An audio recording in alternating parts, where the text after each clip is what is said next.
세상에 떠도는 기묘한 괴담들. 첫 번째 이야기. 경상남도 밀양의 어느 학교 근처에 귀신 붙은 나무. 돌아가신 할아버지께서 겪으신 일입니다.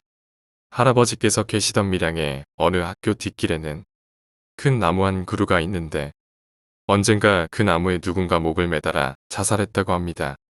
유독 그 나무에서만 자살이 많이 일어나 마을 사람들은 불길한 나무라고 생각하고 학교 뒷길로 갈 때면 일부러 그 나무를 피해 멀리 돌아갔습니다.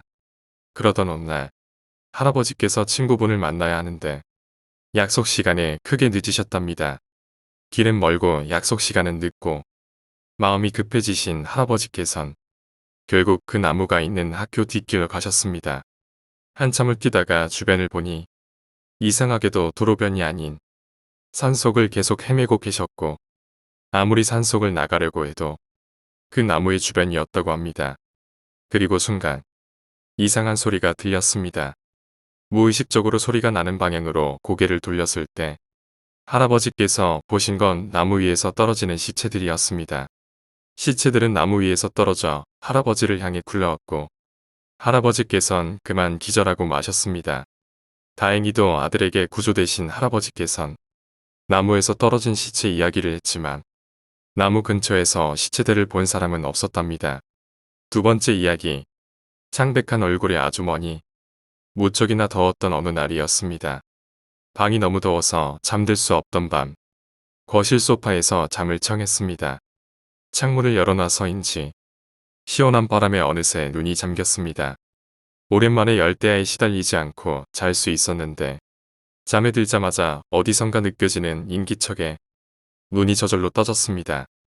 눈을 뜨자 제 눈에 들어온 건 헝클어진 머리에 창백한 얼굴을 한 아주머니였습니다. 처음에는 어머니인 줄 알았는데 달빛에 비친 낯선 얼굴에 온몸이 얼어붙어 소파에서 일어나지 못했습니다. 절 쏘아보는 아주머니의 눈빛에 저는 머릿속이 하얗게 되었지만 문득 이런 생각이 들었습니다. 귀신이 괜히 나타나는 게 아닐 거야. 분명 사연이 있겠지. 이런 생각을 하자 갑자기 아주머니가 무섭게 느껴지지 않았습니다. 지금 생각하면 그런 용기는 어디서 났는지. 아주머니, 무슨 일이세요? 무슨 이야기가 하고 싶으세요? 용기를 내어 아주머니에게 말을 건넸는데 아주머니는 절 계속 쳐다보다가 연기처럼 순식간에 사라졌습니다.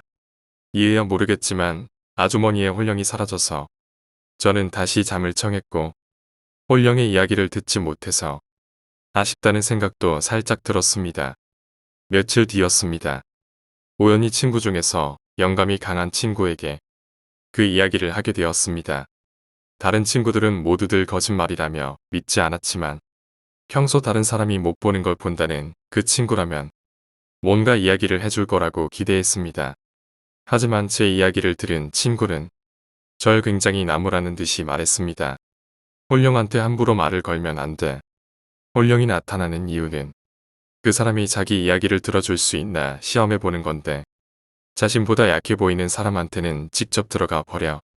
즉, 저는 빙의가 될 뻔한 상황이었던 것입니다. 그 뒤로는 홀령을 본 적은 없지만 나중에라도 나타났을 때 어떻게 해야 할지 고민입니다. 세 번째 이야기. 미국의 어느 괴담. 이모께서는 오래전 미국의 시카고에 가셨습니다. 시내의 콘도미니엄에 사시다가 몇 년 전에 변두리의 월세 아파트로 옮기셨는데 사연이 기구합니다. 이모께서 사시던 콘도미니엄 근처에 큰 호수가 있는데 호수 건너편에는 한 오두막 같은 별장이 있습니다. 누가 사는지는 모르지만 거의 폐가 같은 분위기라서 다들 근처에 가길 꺼려했습니다. 그런 어느 날이었습니다. 이모께서 7살 난 아들과 코스트코에 들렸다 오는데 짐들이 너무 무거워서 이모부께 자동차로 데리러 오라고 하려고 공중전화로 전화를 걸었답니다. 그때는 핸드폰이 그리 보급됐던 시기가 아닙니다.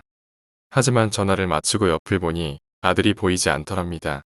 주변을 계속 돌아보았지만 아들의 행방을 찾을 수가 없었고 결국 경찰에 신고를 했습니다. 그렇게 일주일이 흘렀습니다. 이상하게도 유괴였다면 유괴범으로부터 연락이 와야 할 텐데 아무런 연락도 없었습니다. 그러다 경찰에서 아들을 찾았다는 연락이 왔습니다. 경찰서로 가니 아들이 있었는데 일주일 만에 보게 된 아들은 보기에도 살이 엄청 쪄 있었습니다. 평소 상당히 마른 편이었는데 말이죠. 경찰은 이모가 사시는 콘도미니엄 근처에 있는 별장에서 아들을 발견했다고 합니다. 외상은 전혀 없었지만 충격이 컸던지 아들은 아무 말도 하지 않았다고 합니다. 이모께서도 충격이 크셨습니다. 창밖으로 보이던 오두막에 있던 걸 계속 못 찾았으니 말입니다. 이윽고 집으로 돌아가니 사촌동생은 안정이 되었는지 울음을 터뜨리며 그간 있었던 일을 말했습니다. 사촌동생의 말에 의하면 사라진 당일 전화하는 이모 옆에 있었는데 갑자기 눈앞이 컴컴해졌다고 합니다. 눈을 뜨니 허름한 별장 아니었는데 20대의 젊은 누나가 과자와 장난감을 줬다고 합니다. 장난감과 과자는 방 안을 채울 정도로 잔뜩 있었고 누나는 계속 먹으라고 강요했답니다. 그리고 방 안에는 자기 말고도 다른 아이들이 있었는데 다들 꾸역꾸역 과자를 먹었다고 합니다. 하지만 경찰이 별장을 뒤졌을 때 사촌동생 말고는 아무도 없었다고 합니다. 사건은 사촌동생의 진술을 토대로 유괴범을 수배하는 것으로 진행되었습니다. 그리고 몇 달 후 사촌동생이 학교에서 시카고의 구전민담에 대해 배우게 되었는데 과제를 하던 중 책에서 로크위치를 보게 되었습니다. 책에 따르면 로크위치는 젊은 여자로 변신해 어린아이를 설치워 먹는다고 합니다. 그날부터 사촌동생은 이상한 이야기를 하기 시작했습니다. 집안에 그 누나가 돌아다닌다고 밤에도 잠을 못 잘 정도로 악몽에 시달렸답니다. 결국 이모는 사촌동생의 요양을 위해 시카고의 변두리로 이사 갔다고 합니다.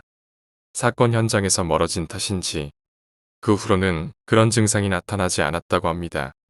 네 번째 이야기, 자취방의 피. 비가 기숙사 생활을 하다 룸메이트와 사이가 안 좋아져서 자취방을 싸게 구했습니다. 학교 근처이기도 하고 주위의 교통편도 꽤나 편하게 뚫려있는 명당 중의 명당인데 운이 좋게 그 자리를 구했다고 합니다. 가격이 너무나 싼 것이 뭔가 꺼림칙한 느낌은 들었지만 별일 없겠지 하고 넘어갔습니다. 그리고 1년 동안은 별일이 없었습니다. 그런데 어느 날부턴가 비의 모습이 보이지 않았습니다. 강의는 물론이고 자주 가던 음식점 등 어느 곳에도 보이지 않았습니다. 비에 절친한 친구였던 A는 비가 걱정이 되었으나 뭔가 집안에 급한 볼일이 있어서 어딜 갔겠거니 걱정을 하지 않았다고 합니다. 5일이 지났습니다. 드디어 A는 불길한 예감이 들기 시작했고 B의 자취방을 찾아갔습니다. 하지만 노크를 해도 B를 불러보아도 안에서는 아무 대답이 없었습니다. 정말로 어디에 갔나라고 생각하고 그냥 가보려다가 무심코 자취방의 문고리를 돌렸는데 의외로 문이 잠겨져 있지 않았다 합니다. 안에 있는 건가 싶어서 들어가 봤는데 A는 온몸에 소름이 돋아 움직일 수 없었습니다. 자취방의 벽이 피로 범벅이 되어 있었기 때문입니다. 매우 이상하게도 다른 곳은 전혀 묻어있지 않고 오직 문고리가 있는 높이의 벽에만 붓으로 빨간 물감을 묻혀 점을 찍은 것처럼 점점 수많은 핏자국이 묻어 있었습니다. 정면에 보이는 침대에는 비로 보이는 사람이 이불을 뒤집어 쓰고 웅크려 있었다 합니다. A는 무섭기도 하고 두렵기도 해서 조심스럽게 침대로 향했습니다. 걱정했잖아. 뭔 일 있냐? 라며 한 손으로 이불을 걷어 올렸습니다. 아니, 걷어 올리려 했습니다. 그런데 이불이 쉽사리 걷어지지 않았습니다. 마치 이불에 붙은 그것과 이불이 한 덩이가 된 것처럼 두 손으로 들어 올리려고 애를 썼다 합니다. 결국 이불과 한 뭉치가 된 그것을 들어 올린 순간 쩍 소리를 내며 이불에 붙어 있던 것이 떨어졌습니다. 떨어진 것은 온몸에 피칠을 한 채 죽어있는 B의 모습이었습니다. 이불을 뒤집어 쓰고 죽은 듯한데 몸에서 흐른 피가 굳자 이불과 몸이 붙어버린 것입니다. B의 모습은 퀭하게 떠져 있어서 죽기 직전까지도 극도의 공포에 질려 있었다는 것을 알 수 있었습니다. 곧바로 경찰에 신고했고 경찰은 당연히 첫 발견자인 A를 의심했지만 부검 결과 등이 나오자 의심을 거두고 자세한 내용을 알려주었습니다. B의 사인은 과다출혈이었습니다. 몸의 다른 부분은 지극히 멀쩡했으며 칼에 찔리거나 베인 상처 하나 없었지만 그의 열 손가락은 전부 손가락의 둘째 마디까지 터져 있었습니다. 벽에 묻은 피는 전부 비의 것으로 양으로 치면 비의 몸에서 나오는 피의 절반에 가까운 엄청난 양입니다. 이해가 안 되는 일이지만 비는 자취방의 벽을 손가락이 다 터져나가도록 두드리다가 과다출혈로 죽은 것입니다.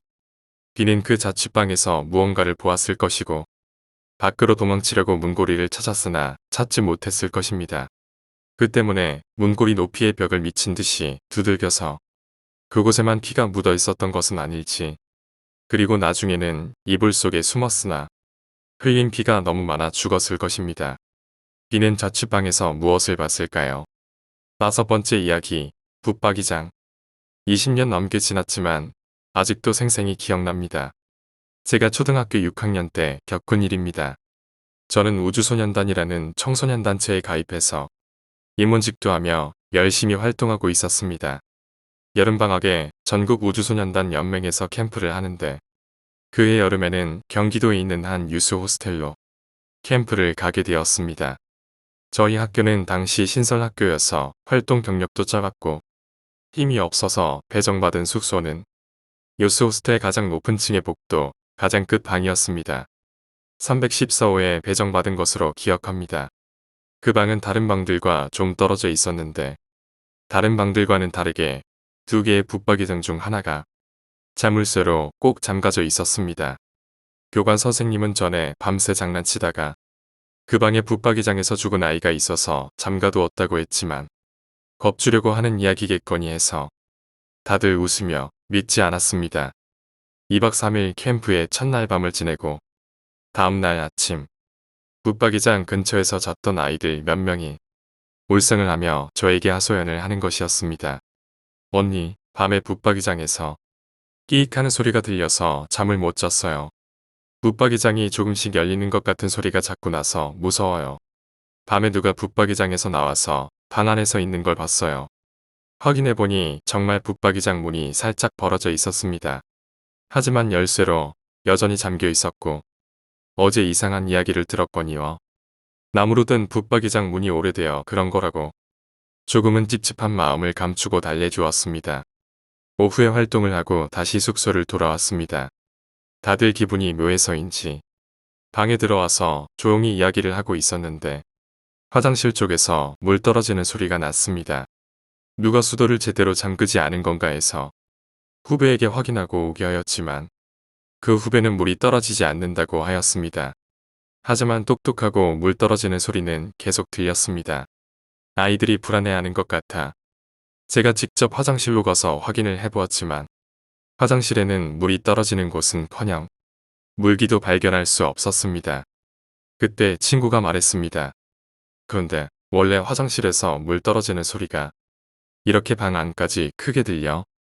그때까지는 의식하지 못했지만 화장실은 현관 바로 앞에 있는 구조라 방과는 분리되어 있고 문도 따로 쓰는 곳이었던 겁니다.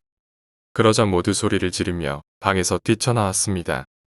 저희는 방을 바꿔 배정받게 해달라고 부탁드렸지만 하루밖에 남지 않았으니 참으라는 선생님들의 말씀에 무서운 마음으로 그 방에서 하룻밤을 더 보내게 되었습니다. 그날 밤에는 저와 친구들이 붙박이장 앞에서 자게 되었습니다. 다들 이런저런 일에 심리적으로 불안했는지 저희는 밤새 떠들고 놀 생각도 못하고 취침 시간이 되자마자 일찌감치 잠자리에 들었습니다. 저는 잠기가 밝아 행여 무슨 일이 있으면 바로 일어나려고 했지만 아침까지 도중에 깨는 일 없이 잤습니다. 다음날 아침 아무 일도 없었습니다. 저희는 무사히 하룻밤을 보낸 것에 기뻐하며 퇴소식을 맞이했는데 퇴소식을 하기 위해 줄을 서는 중 옆방에 묵고 있던 다른 학교의 임원이 저에게 말을 건넸습니다. 너희 학교 애들은 정말 대단하다. 어제 교관 선생님들 감시가 심했는데 어떻게 피한 거야? 저는 영문을 몰라서 왜? 라고 되물었습니다.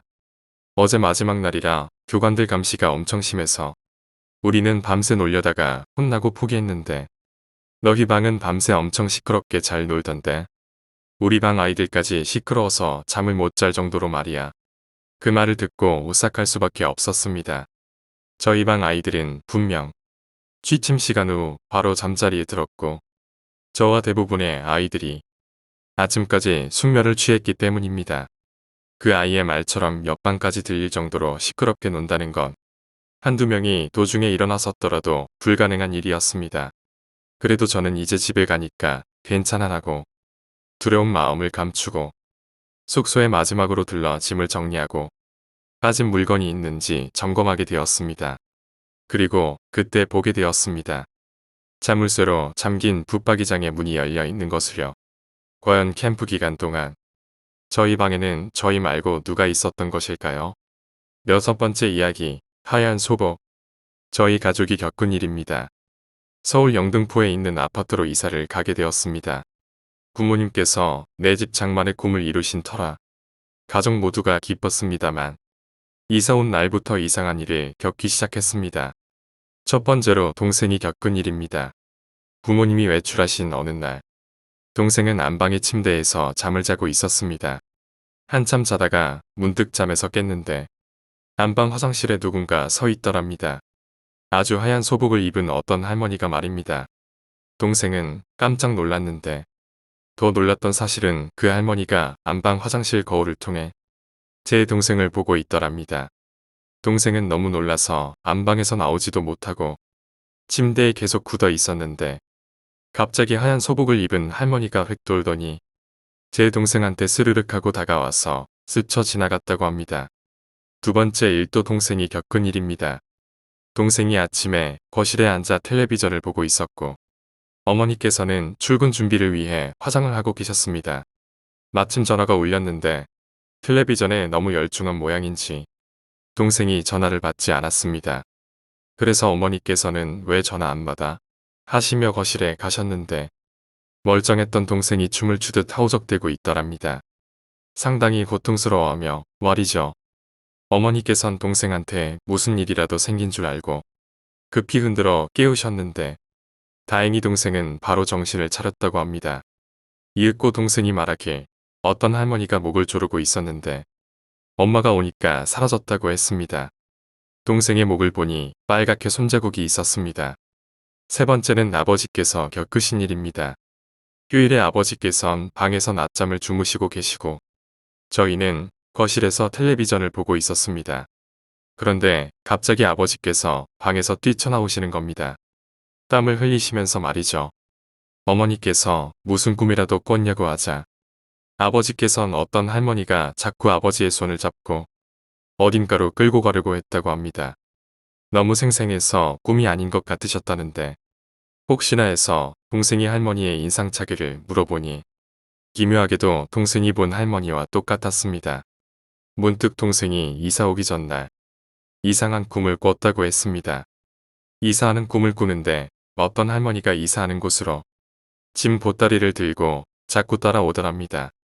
그래서 집에 빨리 들어와 문을 잠궜는데 할머니가 자꾸 초인종을 누르며 열어달라고 했답니다. 가족들은 초인종에 전혀 신경 쓰지 않아 동생은 어찌할 바를 모르다가 결국 문을 열어주고는 꿈에서 깼다고 합니다. 이런 일을 겪고 나니 왠지 무서워졌습니다. 그래서 같은 라인에 사는 친구에게 이야기를 했는데 친구가 그럽니다. 너희 집도 그래? 7번째 이야기, 장명. 제 이름은 이정현입니다. 원래 제가 태어나기 전에 할아버지께서 지어주신 이름은 이시연이었습니다. 하지만 혹시나 하는 마음에 어머니께선 장명소에 가셨는데 장명소에 계시는 분이 이 아이는 기가 엄청나게 강한 아이이니 기를 억누를 수 있는 이름을 지어야 한다며 지금의 이름인 이정현으로 꼭 지어야 한다고 하셨답니다. 어머니께선 저의 이름으로 고민하셨는데 일단 할아버지께서 지어주신 이름을 쓰기로 했습니다. 할아버지의 체면이 있으니 말이죠. 그런데 제가 6개월쯤 되어가자 이상한 일들이 일어났답니다. 어린 제가 텔레비전 근처에 가기만 해도 화면 구석이 어두워지고 저를 안고 전화를 하면 왠지 통화가 잘 들리지 않았답니다. 또한 개나 고양이들이 저만 보면 짖고 물려고 하는데 심지어 동물원에 데려가니 동물들이 절 보고 창살을 긁어댔다고 합니다. 제가 울면 밖에서 새들도 울었답니다. 그래서 어머니가 아무래도 진짜 기가 강한 아이구나 싶어 이름을 이정현으로 바꾸기로 하고 호적에도 그렇게 올렸답니다. 그런데 정말 신기한 일은 그 후로 저를 보고 짖거나 성내는 동물도 없고 텔레비전이나 전화도 아무런 문제가 일어나지 않았다고 합니다. 저도 이름이 삶을 결정한다는 이야기들을 믿지 않았지만 부모님을 비롯하여 친척들도 경험하신 일이라니 아무래도 제 딸 이름은 제가 지어주고 싶었지만 곰곰이 생각해 봐야겠습니다. 8번째 이야기, 예지몽. 아는 언니가 겪은 일입니다. 언니가 심기는 없는데 꿈이 신기하게도 잘 들어맞습니다. 어느 날 언니가 꿈을 꾸었답니다. 큰 건물에 들어갔는데 건물 안에 친척들이 전부 모여 있더랍니다. 친척들은 다들 험악한 표정으로 앉아 있어서 언니는 구석에 가만히 있었답니다. 이윽고 할머니께서 들어오셨는데 언니를 보고 다들 내가 보이는데도 안 보이는 척 한다고 우셨답니다. 언니는 할머니 손을 잡고 친척들 사이를 돌아다니면서 할머니가 오셨다고 말씀드렸지만 이상하게도 아무도 관심을 보이지 않더랍니다. 할머니께선 화를 내시며 나가시는데 그때까지 가만히 앉아 계시던 큰아버지께서 언니에게 할머니를 배웅하고 오라는 것이었습니다. 언니는 신경도 안 쓰다가 이제 와서 배웅이라니 속으로 의아해하면서 할머니를 따라 나갔답니다. 할머니가 엘리베이터 앞에 계시는 걸 보고 눌러드리려는데 엘리베이터가 참 희한하게 생겼더랍니다. 문은 철제로 별다른 무늬가 없었고 문 위에는 전구 비슷한 등이 하나 달려 있었답니다. 이윽고 문이 열려서 할머니를 따라서 같이 들어가려는데 갑자기 할머니께서 엄청 화를 내시며 어딜 타냐고 밀어내셨답니다. 너무 심하게 화를 내셔서 결국 엘리베이터에 타지 못하면서 꿈에서 깼다고 합니다. 이상한 일은 일주일 후였습니다. 일주일 후 할머니께서 갑작스럽게 돌아가셨답니다. 마지막 유언대로 벽지 화장터에 화장하러 갔는데 할머니의 관을 넣는 곳을 보고 언니는 기절할 뻔했답니다. 할머니의 관을 넣는 곳이 꿈에서 본 엘리베이터와 똑같이 생겼기 때문입니다. 화장터에는 처음 가봤다고 합니다. 9번째 이야기, 수련회 괴담. 학교 다닐 때 수련회에서 제 친구가 겪었던 일입니다. 방을 배정할 때 한 방에 6명씩 배정되었는데 제 친구는 다른 반 아이들과 배정받게 되었습니다. 친구는 다른 반 아이들과 친하지 않아 뻘쭘하게 있었는데 밤에 누군가 무서운 이야기를 하자 무서운 이야기를 워낙 좋아하는 터라 낯가림도 잊고서 서서히 아이들과 어울리기 시작했답니다. 무서운 이야기를 한참 하고 있는데 갑자기 이야기를 하던 아이가 멈칫하더랍니다. 다른 아이들이 계속 이야기를 하라고 재촉하자 A양이 근심스러운 표정으로 말했답니다. 너네 어떤 남자 목소리 못 들었어? 아이들은 여기에 여자밖에 없는데 무슨 소리냐며 괜히 연기하지 말라고 이야기를 계속하길 재촉했답니다. 하지만 A양은 분명히 들었다고 진짜 못 들었냐고 물어보더랍니다. 남자가 시끄러우니까 조용히 해 라고 하는 소리. 정말 못 들었어? 아이들은 조금 무서워졌지만 장난이라고 생각하며 대수롭지 않게 넘겼답니다. 다른 아이가 이야기가 할 차례가 되었습니다. B양이 이야기를 하려는데 A양처럼 갑자기 쥐충거리더랍니다.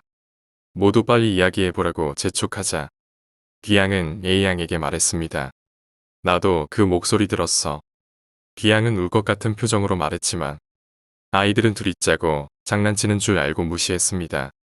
이야기가 끊겨 살짝 아쉬운 차에 제 친구가 이야기하기로 했습니다. 친구가 무서운 이야기를 시작하는데 소름 끼치도록 음침한 남자의 목소리가 바로 옆에서 속삭이듯이 들렸답니다. 시끄러우니까 좀 닥치라고. 10번째 이야기, 새벽의 그녀. 새벽 아르바이트를 마치고 돌아가는 길이었습니다. 마침 눈이 내려 아무도 없는 새벽길. 골목길에는 아무도 없어서 새하얀 눈을 혼자 밟으며 즐겁게 집으로 향했습니다. 그런데 저희 집으로 가는 골목길에 꺾어지는 곳에 있는 전봇대에 어떤 여자가 서 있었습니다. 불이 꺼져 있는 전봇대 앞에서 누군가 기다리는 듯 고개를 숙인 채 있었습니다. 애인한테 버림받았나 라는 생각을 하며 그녀 곁에 지나갔는데 문득 이상한 느낌이 들어 뒤를 돌아보았습니다. 돌아보니 전봇대 앞에 그녀는 사라지고 없었습니다. 눈도 오고 날이 추워서 집으로 갔나 싶었는데 뒤를 돌아보니 전봇대부터 제가 있는 곳까지 발자국이 두 쌍이었습니다. 골목길엔 저 혼자였는데 바로 뒤로 발자국이 있던 것입니다. 그것도 제가 뒤를 돌아본 곳까지 말입니다. 순간 소름이 온몸에 돋아 집까지 달렸습니다. 그 후 그녀를 본 적은 없지만 눈이 오는 골목길을 지날 때마다 문득 생각나곤 합니다. 11번째 이야기, 침대의 귀신. 경장 시절 군부대의 신식화를 위해 주둔지를 부수고 새로 짓는 일이 많았습니다. 저희 소초 역시 그랬는데 신식 건물이 들어서고 2층 침대가 들어오니 그렇게 신이 날 수가 없었습니다. 하지만 해안에 있는 소초라 바람이 불고 태풍이 몰아치면 신식 건물이라도 으스스하긴 마찬가지였습니다. 신식 건물로 와서 저는 침대 2층을 서섰고 저녁이 얼마 남지 않은 선임이 1층을 썼습니다. 계급이 계급인지라 매일 밤마다 텔레비전을 봤는데 이사 온 지 얼마 안 되었을 때였을 겁니다. 그날 역시 텔레비전을 보고 있는데 갑자기 아래서 선임이 소리를 질렀습니다. 선임은 벌떡 일어나서 숨을 헉헉 몰아쉬었습니다. 침대에 누워있는데 하얀 소복을 입은 여자가 침대 앞에 서서 자기 다리를 자꾸 끌어당겼다고 합니다. 얼굴은 제가 있는 2층에 가려서 보이지 않았다고 합니다. 그날부터 밤마다 하얀 소복을 입은 여자가 나타나 다리를 끌어당겼다고 합니다. 다음 날도, 그 다음 날도 말입니다. 저는 기가 센 편이라 그런 선임이 안쓰러워서 바꿔서 자자고 했습니다. 그렇게 자리를 바꾼 날, 한참 자고 있는데 선임은 비명을 지르며 내무실에서 나갔습니다. 선임은 취사장에서 벌벌 떨고 울고 있었습니다. 귀신이 침대 아래에서 쳐다보며 다리를 당기고 있었답니다. 그 후 선임은 다른 내무실에서 자기 시작했고 다행히도 그 여자를 보지 못했다고 합니다. 보통 초소 자리는 해안가에 있는 소나무 밭에 위치하는 경우가 많은데 솔밭은 볕이 잘 들어 묘를 쓰는 경우가 많다고 합니다. 그런데 종종 주인 없는 묘를 밀고 소초를 세우는 경우도 있다고 하는데 아무래도 저희 소초가 그런 경우였나 봅니다. 12번째 이야기, 군인들의 죽음. 저희 아버지께 들은 이야기입니다. 박정희 정권 시절에 있었던 일입니다. 당시 정권의 방향이 반공국시였기에 북한과의 관계는 말도 할 수 없을 정도였습니다. 군대에서도 예외는 아니었습니다. 이야기는 북한 여자 아나운서의 죽음에서부터 시작합니다. 당시 군대에서 텔레비전으로 어느 북한 아나운서를 볼 수 있었던 건 아니고 북한 여자 아나운서가 휴전선의 근처 확성기로 남한의 정보를 전하고 북한 군인의 사기를 북돋아주는 걸 군대에서도 들었나 봅니다. 그런데 여자 아나운서의 목소리가 애절하고 그 북한 특유의 말투로 북한 군들을 응원해주는 이런 모습이 남한 병사들은 탐탁치 않았나 봅니다. 우리가 마음만 먹으면 저 여자도 죽일 수 있다. 라는 것을 보여주기 위해 남한 특수부대원 한 명이 이 아나운서를 살해합니다. 그리고 아나운서의 목을 잘라서 상징으로 남쪽으로 가지고 오게 됩니다. 이 아나운서의 죽음은 북한군에 대한 도발이었습니다. 똑이 오른 북한군은 보복할 기회만 엿보고 있었습니다. 그러던 어느 날 보초를 서던 한 남병사가 술을 마셨었는지 아니면 너무 피곤해서였는지 다른 병사들하고는 반대 방향으로 잠을 잤다고 합니다. 군화도 벗지 않고 말입니다. 내무반은 모포나 자기 짐이 있는 쪽으로 발을 놓고 사람이 다니는 쪽으로는 머리를 두고 자는데 이 병사는 반대로 한 것입니다. 다음 날 A가 잠에서 깼습니다. 잠에서 깨어나니 내무반이 피비린내로 가득했습니다. 깜짝 놀라 주위를 보니 동료들의 목이 없었습니다. 어젯밤 북한 특수부대원 소수가 난파하여 내무반에 잠입했던 것 같습니다. 그래서 내무반에서 잠을 자고 있던 남한 병사들의 목을 하나씩 잘라놓은 것이었습니다. 지금은 어떤지 잘 모르겠습니다만 이 일이 있은 후로 그 근방으로 가는 군인들에게 일부러 이 내무반을 보여줬다고 합니다. 13번째 이야기, 옆집의 부부. 제가 군대 가기 전에 겪은 일입니다. 당시 저희 집은 빌라의 꼭대기층이었습니다. 저희 집은 많이 가난했기 때문에 낡은 지하방에서 어떻게 빌라로 이사할 수 있었는지 게다가 가장 좋다는 꼭대기층을 얻을 수 있었는지 알 수 없었습니다. 빌라의 구조는 이상하게도 옆에 빌라와 벽이 맞닿아 있었는데 매일 밤마다 옆에 빌라에서 부부싸움을 하는 소리 때문에 잠을 못 잤습니다. 바로 옆집이면 직접 가서 조용히 해달라고 이야기하면 좋을 텐데 옆집이 아닌 옆에 건물이라 저희 빌라에서 나와 옆에 건물로 가야 했기에 그러지 못했습니다. 나중에 노이로제까지 걸렸습니다. 그러다가 영장이 와서 입대했습니다. 군대에서 열심히 생활하는 중에 집에서 연락이 왔습니다. 이사하셨다고 합니다. 옆집이 밤마다 시끄러워서 제가 매일 이사 가자고 했었는데 결국 이사하셨던 것입니다. 그런데 어머니께서 이어서 해주신 이야기는 놀라운 것이었습니다. 부모님이 이사를 가는 날에 아셨다는데 3년 전 옆집에서 살던 부부가 부부싸움을 하다가 남편이 아내를 칼로 찔러 죽이고 남편도 목을 그어 자살했다고 합니다. 그 후로 밤마다 부부가 말다툼하며 쿵쾅거리는 소리가 났다고 합니다. 그런 이유로 그 집에는 아무도 이사를 오려고 하지 않았다고 합니다. 이사 왔던 사람도 금방 나가곤 해서 계속 비어있던 집이었다고 합니다. 저희 집이 가난한데도 빌라 꼭대기층을 얻을 수 있었던 것도 바로 그런 이유였던 것 같습니다. 지금은 이사했지만 혹시라도 그때 시끄럽다고 밤에 찾아갔다면 어떻게 됐을까요? 생각만 해도 소름 끼칩니다. 14번째 이야기, 룸메이트가 죽었다. 제 친구는 올해 대학을 졸업하고 이제 사회생활에 익숙해진 녀석입니다. 참고로 그 녀석은 여자입니다. 3달 동안은 지방으로 내려가서 매일 새벽 3시까지 룸메이트랑 공부하고 그 다음 날은 시험의 연속인 삶을 살았습니다. 그 속에서 동생 같은 룸메이트랑 친해져서 속 깊은 이야기나 힘든 이야기도 자주 나누어 룸메이트의 여동생 등 가족과도 친하게 지냈다고 합니다. 어느 날 친구가 연락이 되지 않았습니다. 무소식이 희소식이다라고 생각하고 있었는데 친구들 모임이 있는 날에 친구 녀석이 좀 우울한 얼굴로 참석했습니다.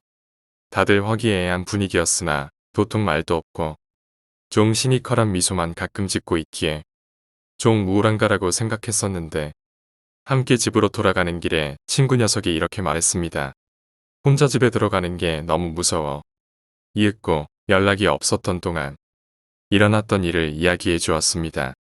2주일 전 친구와 친하게 지내던 룸메이트가 죽었다고 합니다. 지금은 서울에 올라와서 일하기 때문에 예전처럼 같이 살고 있진 않았는데 계속 친하게 지내고 있었기 때문에 충격이 컸던 것 같습니다. 일주일 전 룸메이트가 집에 있는데 새벽에 남자친구가 만나자는 전화가 온 적이 있었답니다. 그래서 다음날 출근을 해야 하는데도 새벽에 나갔다고 합니다. 그래서 둘이 술을 마시고 돌아오던 길이었답니다. 남자친구의 오토바이를 타고 오다가 마주오던 차에 치여서 큰 사고가 났다고 합니다. 남자친구는 살짝 다리만 다쳤지만 뒤에 탔던 룸메이트는 그대로 날아가서 머리를 심하게 다치는 바람에 뇌사 상태에 빠졌습니다. 그래서 결국 일주일 동안 뇌사 상태에 있다가 죽었다고 합니다. 제 친구는 룸메이트가 뇌사 상태에 있었지만 자기가 문병을 가서 빨리 일어나야지. 너 이제 살만한데. 라고 울자 뇌사 상태라고 하는 룸메이트의 눈에서 눈물이 주룩 흘렀다고 합니다. 그런 반응도 있고 몸도 따뜻하다 보니 뇌사에 있다고 하더라도 일주일 동안 경과를 지켜봤던 것 같습니다. 그리고 일주일 뒤 룸메이트의 장례를 치렀습니다. 그렇게 룸메이트의 장례식에 참석한 제 친구는 출근 때문에 밤 12시까지만 있고 회사 동료들이랑 돌아왔다고 합니다. 그런데 다음날 아침 룸메이트의 여동생에게서 다급한 전화가 왔다고 합니다. 언니, 나 무서워 죽겠어. 빨리 장례식장에서 나가고 싶어. 어제 장례식을 마치고 죽은 룸메이트랑 친하게 지냈던 친구와 여동생이랑 함께 자는데 갑자기 옆에서 이상한 소리가 들렸답니다. 누가 또 문상을 얹나? 하고 여동생이 생각하고 있었는데 시간은 벌써 새벽. 거기다 부산스럽게 인사를 한다거나 하는 소리가 들리지 않았습니다. 그 순간 무척 서럽게 우는 여자 목소리가 옆에서 생생하게 들렸다고 합니다. 소름이 쫙 돋아 룸메이트의 여동생이 눈을 번쩍 뜨면서 일어났더니 갑자기 여자의 울음소리가 뚝 끊겼습니다. 그러다 갑자기 옆에서 자고 있던 죽은 룸메이트의 친구도 눈을 번쩍 뜨면서 일어나는 것이었습니다. 너도 들었니? 분명 그둘이 자고 있던 그 사이에서 나는 울음소리였는데 둘 이외에는 아무도 없었다고 합니다. 그래서 너무 무서웠던 룸메이트의 여동생은 다음날 아침 제 친구에게 전화를 걸었던 것입니다. 제 친구도 그 이야기를 듣고 얼마나 한이 맺혔으면 하고 슬퍼졌다고 합니다. 사고가 나고 룸메이트는 뇌사에 빠져 누워있고 가족과 친구 그리고 동료들이 우연찮게 함께 모여 있었다고 합니다. 그런데 그 순간 갑자기 문이 열리면서 다리에 붕대인가를 감은 남자친구와 그 엄마가 찾아와서는 이 나쁜 년 때문에 내 아들 인생을 망쳤다. 물어내라. 왜 창창한 내 아들 인생을 망치랴. 라며 난리를 피웠다고 합니다. 룸메이트 주변 사람들도 화가 나서 소란이 있었다고 합니다. 경찰에 말도 해봤지만 어쨌거나 둘 다 과실이 있다고 서로 알아서 합의를 보라고 했다고 합니다. 제 친구는 말을 씁쓸하게 하면서 룸메이트도 잘한 건 없지만 이제 겨우 힘든 고생을 넘기고 자리도 잡혀 행복해졌는데 여러모로 한이 쌓이지 않았겠냐며 슬프게 말했습니다. 15번째 이야기, 시댁은 박수무당 집안이었다. 저희 국어 선생님께서 젊었을 적에 겪으신 일입니다. 국어 선생님은 항상 성경을 끼고 다니실 정도로 독실한 기독자 신자이십니다. 하지만 남편과 시댁의 가족들은 무속신앙을 믿었는데 남편은 그다지 심각하진 않았지만 시부모님들이 열성적으로 믿으신다고 합니다.